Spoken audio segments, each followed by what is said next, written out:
Welcome, Poe students and families. My name is Kristen Turner.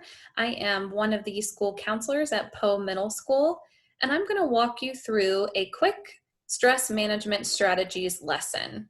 Families, if you'd like to do this lesson with your students, you are welcome to. It is for anyone. If you'd like to grab a piece of paper and a pencil or a pen at this time, there are going to be a few questions in the beginning of the lesson where I'm going to ask you to write down your answers. Okay, our first question. On a scale from 1 to 10, how well do you think you handle stress? Where 1 is I get overwhelmed all the time and it has a major impact on my life, and 10 is I handle my stress really well and it doesn't really impact me very much. So where do you think you fall on that scale? Most people are going to fall somewhere in between 1 and 10. So think about which number best relates to you and write that number down because we're going to come back to it later in the lesson.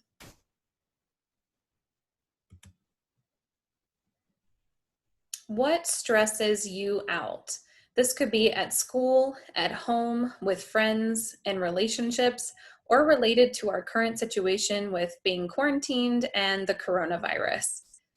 It's important to think about the things that are stressing you so that you can either address them or realize when they're happening and be prepared to use strategies to help manage your stress. So go ahead at this time, pause the video and write down your answers and then push play when you're finished. Okay, this is our second question and last one that you'll have to write down for a little bit. And that is, how do you relax? So what strategies do you already use at home or at school to calm down when you're feeling stressed or upset? Go ahead and pause the video and take a few minutes to think of what strategies you already use.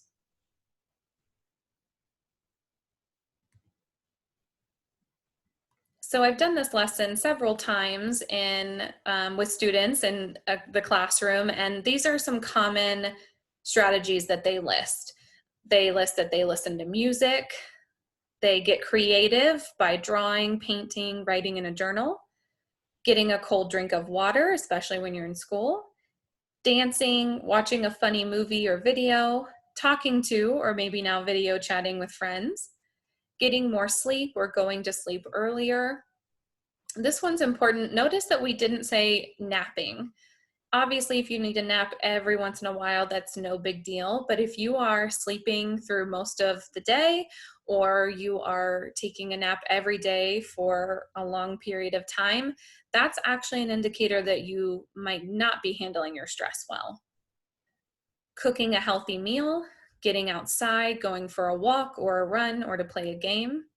Searching YouTube for beginner yoga videos, love that, and we're going to come back to that a little later as well. Or taking a warm shower or bath. So look over these. If maybe you didn't write down one of these, but you think it could work for you, go ahead and add it to your list, because we're just going to, create a toolbox for you with lots of strategies you can use when you do feel stressed. And note that not all of these are going to work for everyone. When I'm stressed, I usually do not want to cook. That's the last thing on my mind.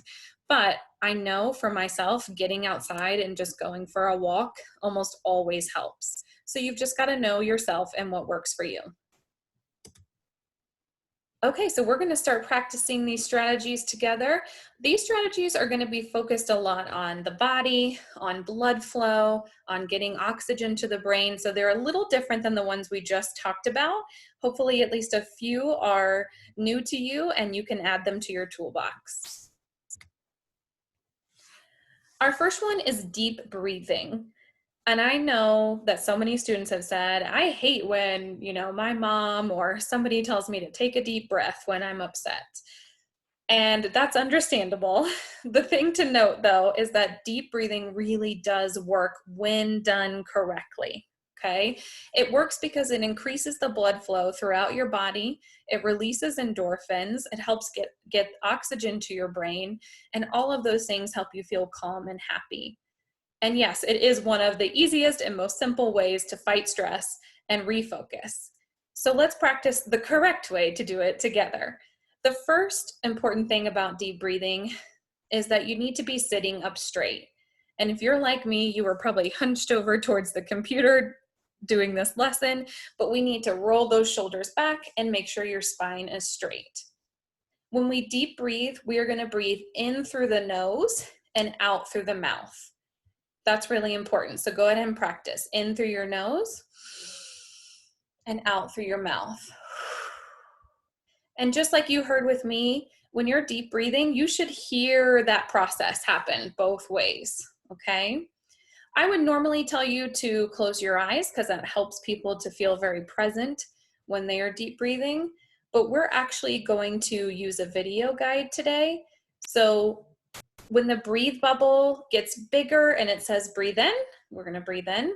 You may have to hold that breath at the top and then it'll tell us to release and we'll breathe out all the way to the bottom and then we'll breathe in again. So we're gonna do 3 deep breaths together using this video.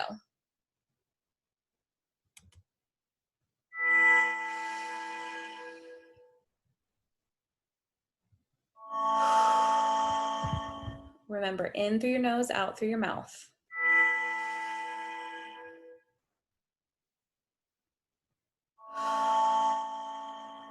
One more.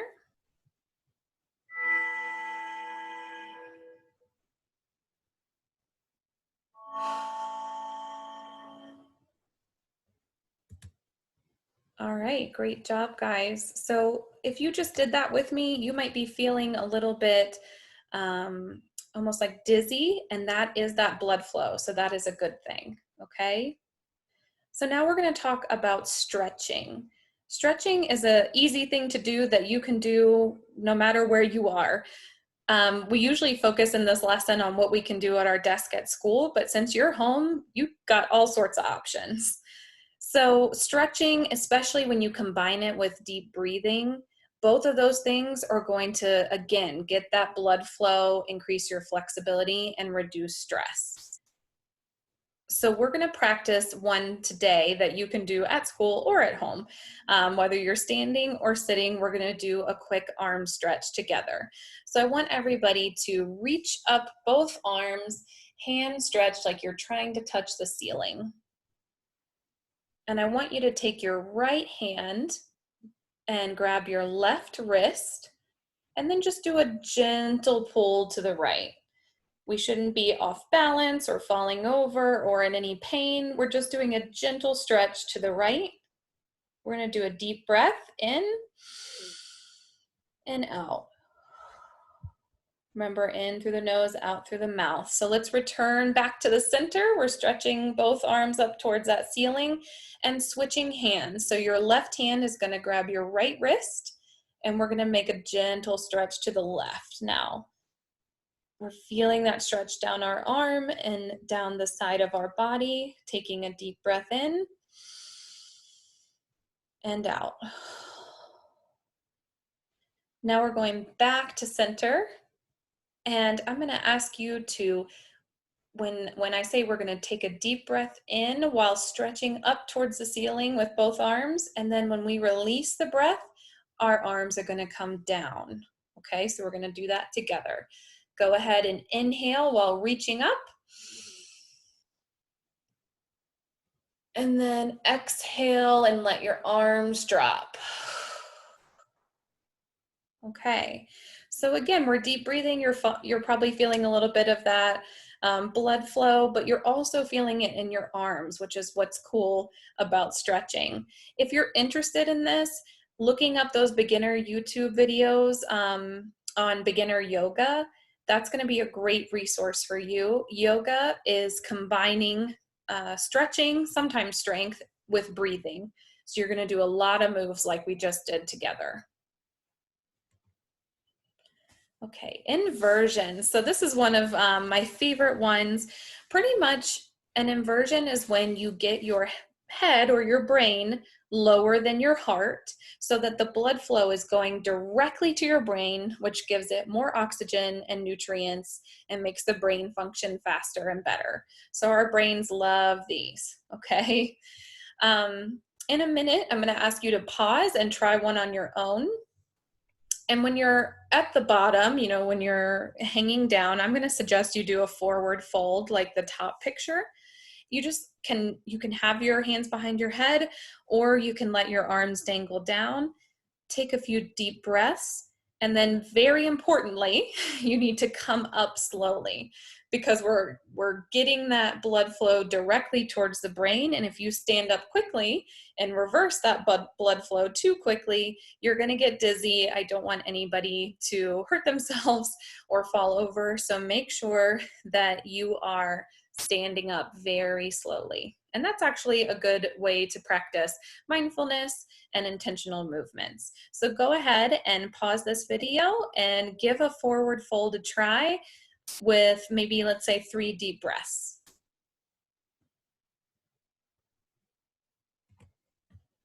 Okay, welcome back. I hope you're feeling a little relaxed. So this last one we're going to talk about is progressive muscle relaxation. It's a little different than the other ones that we've been practicing. It is the process of purposely tensing your muscles, causing tension in your body, and then paying close attention to how your body feels when you let that tension go. So as an example, I could clench my fist really hard and then release that tension, and I'm going to pay attention to how my body responds to that.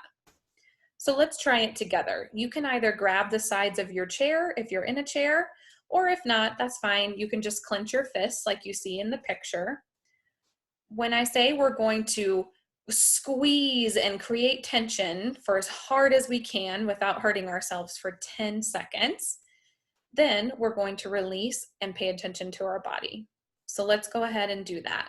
Squeeze as hard as you can for 10, 9, 8, 7, 6, 5, 4, 3, 2, 1. Now keep your eyes closed and relax that tension. And pay attention, like, how does my hand feel now that I've released the tension and I'm not squeezing anymore? Maybe you're noticing that it's cooling a little bit. It's not as warm. Maybe you're noticing the blood flowing back into your hand. Maybe you're starting to wiggle those fingers and feel them relax a little bit. So that's how you do progressive muscle relaxation. It doesn't work for everybody, but some people really, really like it. If you'd like to try a full body version, there's a great video on YouTube and on GoNoodle, and it's called Melting. So you can search it in either website, and that it's pretty much going to take you through a full body muscle relaxation from your head to your toes. And they call it melting because at the end of the video, you know, you're just a puddle of relaxation. So if you're interested in trying that out, definitely do that. All right, guys, so we've gone over 4 different strategies for relaxation. We talked about the strategies that you already use, and we got some ideas from each other. So you should have a pretty full toolkit at this point to manage your stress. And I just want to let you know that you may be feeling a lot of stress right now, being separated from school, from friends, and some family while staying safe at home. And that is okay. Stress is a part of life. It will unfortunately always be a part of your life. And as long as you have the strategies and you use them to help make sure it doesn't overwhelm you, you're going to be okay. But we all get overwhelmed. That's a part of life as well. So I want to talk about that to make sure you're ready for those situations. Who do you talk to when your stress gets too high? When you get overwhelmed, who do you reach out to? And is that person maybe different now that we're in quarantine? How do you get a hold of them? Think about that. I'm wondering if your person is maybe an adult in your home, a mom, a dad, grandma, grandpa, aunt, uncle, maybe an older sibling, a trustworthy friend. And again, I want to emphasize trustworthy. Hopefully you've known them for a while and they've shown you that they can be trusted. Especially if your stress is related to your classes and distance learning, your teachers are a great resource and would love to hear from you. Same thing with your administrators if you're close to them. And lastly, we've got your school counselors and school social workers. So if you feel like, you know what, I am just really struggling, and especially if thinking back to the beginning of the presentation, if you said that you were a 1 or a 2 or a 3, then you are really having a hard time with stress, and we can probably help. So I want you to reach out to your school counselors or social worker. Here's our information. We've got the grade level and on the left, then the names on the right. Miss Carey's the 8th grade counselor. Miss Marathi is the 7th grade counselor. Miss Kim is the 6th grade counselor. I am Miss Turner and I work with all grade levels, so you're welcome to reach out to me. And Miss Lee is our school social worker. She's awesome and would be happy to help. We've got our phone numbers here. These are to our offices, but we are able to answer them right now during the day. And then obviously we've got our emails here and you can reach out to us via email. Okay, that's it for today. Thank you for watching this video. We miss you guys. We hope you and your families are well, and please reach out to us if you need anything. Thanks.